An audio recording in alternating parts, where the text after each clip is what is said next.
O mundo está passando por uma situação muito complicada por conta desse novo vírus, né, o coronavírus, que veio da China.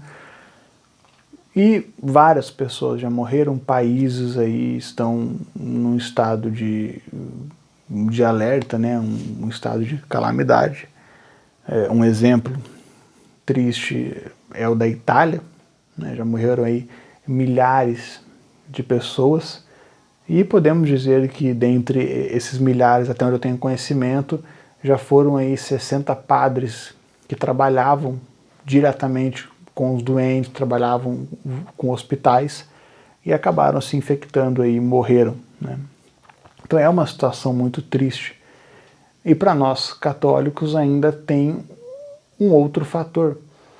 Por conta disso, várias dioceses, se não todas, não está sendo mais permitido ter a missa celebrada em público, celebrada na igreja.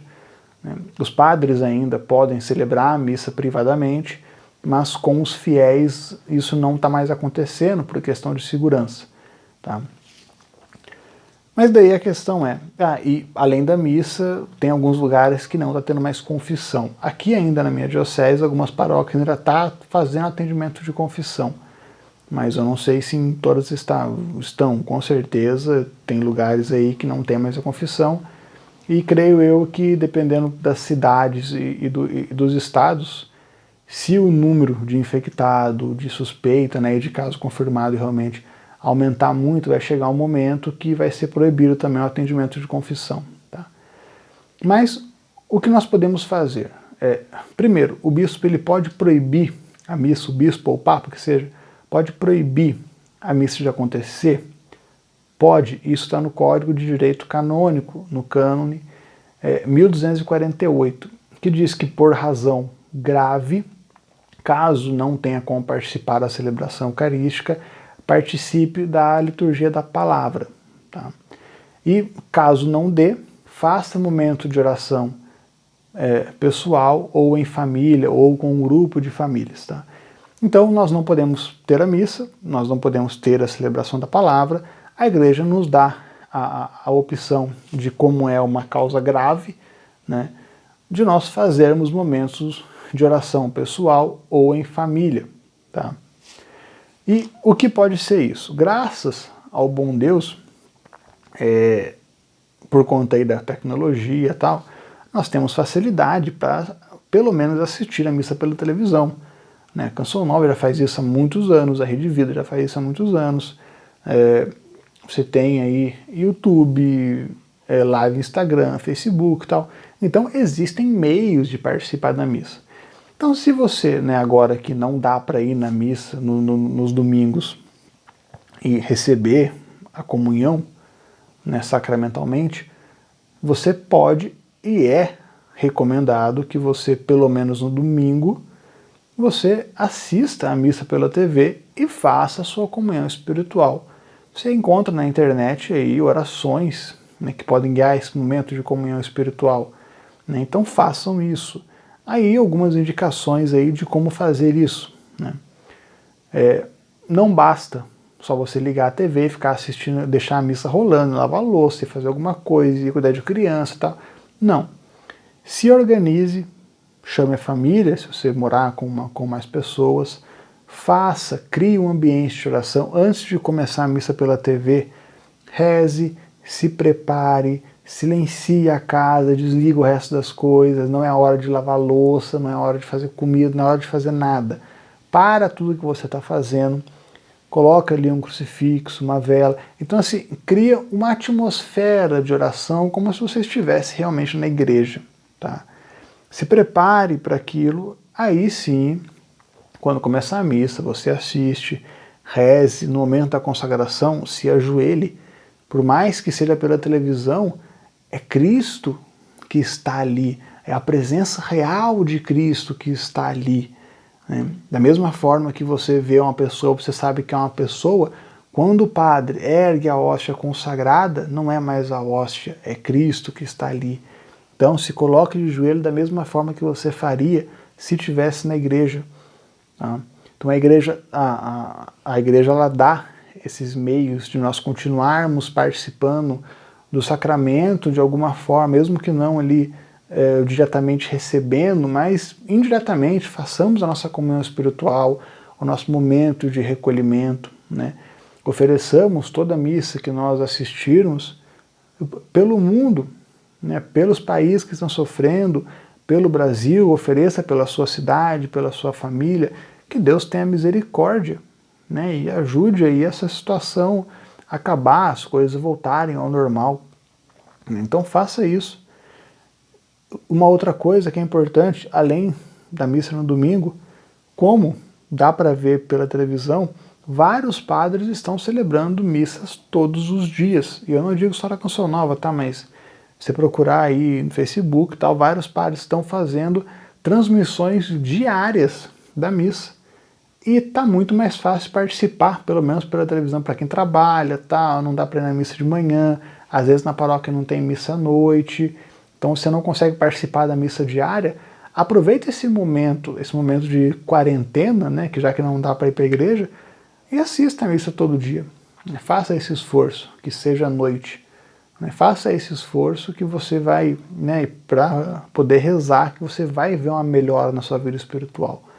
Tá? Então vale muito a pena fazer isso. Não deixe passar. Não é porque eu não consigo ir na igreja que eu vou deixar para lá e fazer minhas coisas no domingo e não vou assistir a missa. Não. Independente de você conseguir ir na igreja assistir a missa ou não, o domingo continua sendo o dia do Senhor. Na missa continua acontecendo o sacrifício. A presença real de Cristo ainda está lá. Tá? Então assista a missa pela TV, participe. É uma outra coisa que é importante. Os lugares que não estão tendo confissão, né? O que fazer se não tem mais padre para confessar? Tá? Existem algumas formas em que Deus pode perdoar os nossos pecados, né? Os mortais, pecados veniais. Primeiro é o batismo. Então, se você é adulto e você foi batizado recentemente, todos os seus pecados anteriores ao batismo são apagados. O segundo é a confissão com o sacerdote, o sacramento da penitência. E o terceiro demanda uma graça especial de Deus, é a contrição perfeita. Existe a atrição e existe a contrição. Tá? Então, a contrição perfeita ela não é um sentimento só de eu pequei, então Deus me perdoa. Não, é algo mais profundo, é uma graça que Deus infunde na alma do pecador, quando o pecador, né, de forma sincera pede, é um sentimento, né, é uma transformação no coração em que a pessoa ela detesta o pecado dela com todas as forças da alma dela, não por medo de inferno, não por peso na consciência, nem nada do tipo, mas ela odeia o pecado dela porque o pecado dela ofendeu a Deus, machucou o coração de Deus. Então é uma elevação do arrependimento. Muitas vezes para confessar, nós realmente nos arrependemos de ter feito algum pecado, né? Fazemos ali um propósito de não mais pecar, vamos lá, confessamos tal, porque eu tenho medo de não me confessar e morrer e ir para o inferno, alguma coisa do tipo. Então a pessoa vai lá, se confessa, passa um tempo depois, ela está fazendo o mesmo pecado, volta no mês seguinte, confessa a mesma coisa tal. Então isso daí, infelizmente, isso daí é muito comum de acontecer. A contrição perfeita não quer dizer que você nunca mais vai cometer aquele pecado, mas é uma graça que Deus dá de naquele momento você se arrepender profundamente daquele ato porque ele feriu o coração de Deus. E só por esse motivo.